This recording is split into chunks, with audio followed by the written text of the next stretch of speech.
অনেক দিন ধরেই বাড়ি যাওয়ার কথা ভাবছিলাম, সময় করে উঠতে পারিনি। এবার মামাতো ভাইয়ের বিয়ে, যেতেই হবে। বাবা মারা যাওয়ার পর তো তাদের সাথেই বড় হয়েছি। না গেলে মামাতো ভাই আর মামা এটা কোনোভাবেই মেনে নিতে পারবে না। হাইরে, আকাশে আবার মেঘ ডাকছে, বৃষ্টি শুরু হবে মনে হচ্ছে। যেই কথা সেই কাজ, ঝুম করে নেমে এলো বৃষ্টি।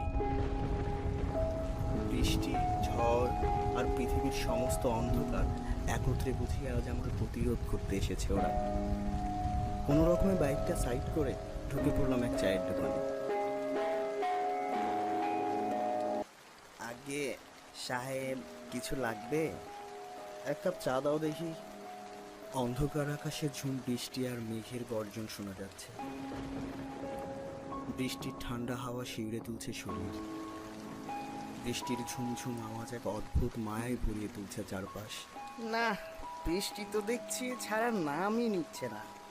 হ্যাঁ, আপনি কোথায় যাবেন বাবু? যাব তো শাহপুর। সে তো অনেক দূর বাবু। এই দুর্যোগের রাতে এত দূর তো যেতে পারবেন না। মোটর সাইকেলে তো আরো সম্ভব না। আচ্ছা, ঝামেলায় পড়ে গেলাম তো। বলছি অনেক রাত হয়ে গিয়েছে, আমাকে যে বাড়ি ফিরতে হবে বাবু। আচ্ছা, আশেপাশে কি কোনো হোটেল পাওয়া যাবে রাতে থাকার জন্য? এই সামনে একটা হোটেল আছে, ওখানে আপনি থাকতে পারবেন। যাক বাবা, বাঁচা গেল। আপনাকে অসংখ্য ধন্যবাদ। হোটেলের সামনে এসে দাঁড়াতেই চোখে পড়ল বড় অক্ষরে লেখা কাঞ্চন নিবাস।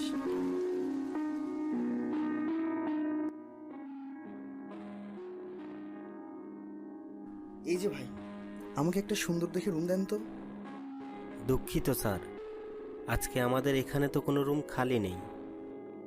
দেখুন না ভাই, কোনো রকমে যদি একটা রুম ম্যানেজ হয়। বাইরে যে ঝড় বৃষ্টি হচ্ছে, খুব বিপদে পড়ে এসেছি ভাই। রাতটা কোনো রকমে কাটাতে পারলেই হলো। আসলে স্যার, 2টা ক্রিকেট টিম আসায় আমাদের প্রায় সকল রুমই বুক হয়ে গেছে। এই একটি মাত্র রুম খালি ছিল। আপনারই মতো একজন বিপদে পড়ে আসায় এই খানিক আগেই তাকে রুমটা দিয়ে দিয়েছি। লোকটি এত করে যখন বলছে, ওই রুমটা দিয়ে দিবি নাকি? না না, উপরের আদেশ আছে, ওই রুম কাউকে ভাড়া দেওয়া যাবে না। ভাই, কোন রুমের কথা বলছেন? ও কিছু না স্যার, ওই এমনি বলছে কোনো রুম খালি নেই। ও যে রুমের কথা বলছে ওটা প্রায় অনেক দিন যাবৎ বন্ধ আছে। ওখানে কোনোভাবেই আপনি থাকতে পারবেন না। তাতে কোনো সমস্যা নাই ভাই আমার। কোনো রকমে আজকে রাতটা কাটাতে পারলেই আমার চলবে। দেখুন, আপনার এত অনুরোধের কারণেই কিন্তু রুমটা আপনাকে দিচ্ছি। কোনো প্রকার কোনো সমস্যা হলে আপনি আমাদের দায়ী করতে পারবেন না। আরেকটি কথা, ওই রুমে একটা বড় সিন্দুক দেখতে পাবেন। ওই সিন্দুকের আশেপাশে ভুলেও যাবেন না। এটা আপনার জন্য একটা উপদেশ ধরতে পারেন। আচ্ছা ঠিক আছে ভাই, আমি সিন্ধুকের আশেপাশেও যাব না। এই নিন রুমের চাবি।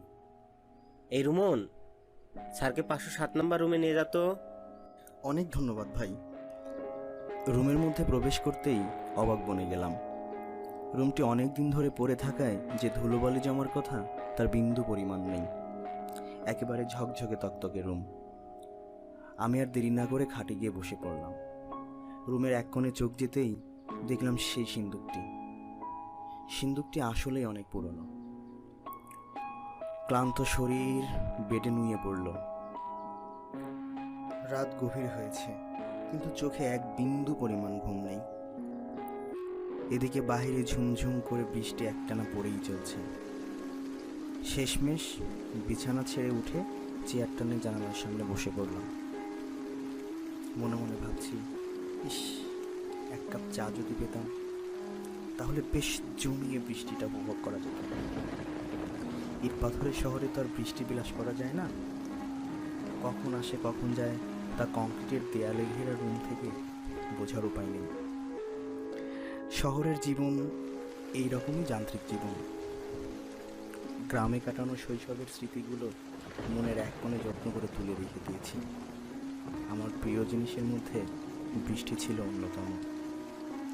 যখনই বৃষ্টি নামে আমার স্মৃতি আমাকে ফিরিয়ে নিয়ে যায় সেই ফেলে আসা শৈশবে। বৃষ্টি নামলে কম হাওয়াযুক্ত ফুটবলে বন্ধুদের সাথে ভিজে ভিজে খেলা, আহ কি সোনালি দিনগুলোই না ছিল। ঠিক এই কারণেই বুঝি বৃষ্টির সাথে আমার মনের অন্যরকম একটা কানেকশন তৈরি হয়েছে। উদাস হয়ে আনমনে তাকিয়ে আছি দূরে। ঝুম বৃষ্টির মোহ যেন পাগল করেছে আমায়। ওই দূরের ডোবাতে ভেসে থাকা কচুরি পানা বৃষ্টির আলতো ছোঁয়াতে মেতেছে স্নিগ্ধতায়। কিছুক্ষণ পর হঠাৎই লোডশেডিং। এতক্ষণের বৃষ্টি বিলাসের সুখ কেমন যেন মলিন হয়ে এলো। ঘড়ির দিকে তাকাতেই দেখি রাত তখন 2টা। চেয়ার ছেড়ে উঠলাম। চেয়ার ছেড়ে উঠতে না উঠতেই বিদ্যুৎ চলে আসলো। বিছানায় এসে বসতেই রিসিপশনের লোক দুটোর কথা বারবার মনে পড়তে লাগলো। আচ্ছা, কি আছে ওই সিন্ধুকে? কেনই বা আমাকে বারবার ওখানে যেতে নিষেধ করলো? সিন্ধুকটি যেন অদ্ভুতভাবে আমাকে কাছে টানছে। লোকে বলে নিষিদ্ধ জিনিসের প্রতি নাকি মানুষের আসক্তি একটু বেশি। কথাটা মনে হয় একেবারেই ফেলে দেয়া যায় না। সিন্ধুকটির সামনে গিয়ে দাঁড়ালাম। খোলার ঠিক সাহস পাচ্ছিলাম না। এদিকে লোকটির নিষেধ আর অন্যদিকে তীব্র মনের কৌতূহল। অবশেষে গায়ে শক্তি দিয়ে ঢাকনাটি খুলেই ফেললাম। সিন্ধুকের মধ্যে যা দেখলাম তা দেখে আমার কপালে বিন্দু বিন্দু ঘাম জমতে শুরু করলো। দেখলাম সিন্ধুকের ভিতরে পড়ে আছে একটা জামা আর একটা প্যান্ট। খেয়াল করে দেখলাম জামায় আর প্যান্টে থোকা থোকা রক্তের দাগ। পেছনে একটা শব্দ শুনেই ঘুরে তাকালাম। দেখি কিচ্ছু নেই। আবার ভয়ে ভয়ে ঘুরে সিন্ধুকের দিকে তাকালাম। এ কি, জামা আর প্যান্ট নেই। সেখানে পড়ে আছে অর্ধপোড়া হাত। পোড়া মাংসের গন্ধে পুরো ঘর ছেয়ে গেছে। আমার গা গোলাতে শুরু করলো। মনে হচ্ছিল যেন এখনই বমি করে ফেলবো। কোনো রকমের টাল সামনে বিছানায় গিয়ে শুয়ে পড়লাম।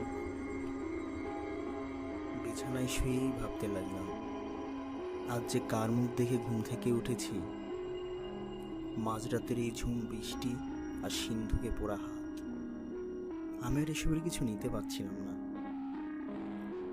ধীরে ধীরে ঘুমিয়ে পড়ছিলাম নাকি জ্ঞান হারিয়ে ফেলছিলাম কিছুই বুঝে উঠতে পারছিলাম না। হঠাৎ তীব্র শ্বাসকষ্টে আমার ঘুম ভেঙে গেল। বুঝতে পারছি কেউ একজন আমার মুখে বালিশ চাপা দিয়ে ধরেছে।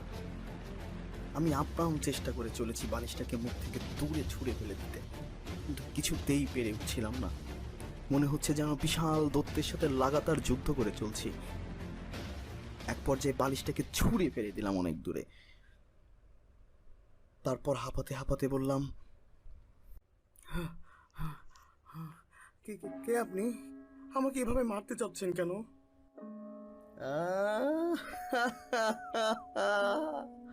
আমি তোর মৃত্যু রে। তুই এই হোটেলের মালিক, তাই না? দেখুন, আপনার কোথাও ভুল হচ্ছে হয়তো। আমি এই হোটেলের মালিক নই। তাহলে তুই এই রুমে কিভাবে এলি? এই রুম তো অনেক দিন ধরে পড়ে আছে, কাউকে ভাড়া দেওয়া হয় না। আমি আমার মামাতো ভাইয়ের বিয়েতে যাচ্ছিলাম। হঠাৎ মাঝপথে বৃষ্টি আমাকে এখানে আসতে বাধ্য করেছে। কোনো রুম না থাকায় এই রুমটা অনেক অনুরোধ করে আমি নিয়েছি। ঠিক আছে, যা, তোকে এবারের মতো ছেড়ে দিতে পারি, কিন্তু তোকে একটা কাজ করতে হবে। কি কাজ বলুন? আচ্ছা, তার আগে বলুন তো, এই অবস্থা আপনার কি করে হলো? আর আপনি আমাকে মালিক মনে করে কেনই বা মারতে চাইলেন? আজ থেকে প্রায় 3 বছর আগের কথা। আমি ছিলাম একজন সাংবাদিক। আমি একদিন গোপন সূত্রে জানতে পেরেছিলাম এই হোটেলে গোপনে অনেক ধরনের অপকর্ম চলে আসছে। আমি সেটা রেকর্ড করার জন্য হোটেলের এই রুমটা বুক করেছিলাম। আমি যখন এই রুমের মধ্যে ঘুমোই, তখন হোটেলের কিছু কর্মচারী বালিশ চাপা দিয়ে আমাকে হত্যা করে। এরপর আমার লাশটাকে এই সিন্দুকের মধ্যে বন্দি করে রাখে।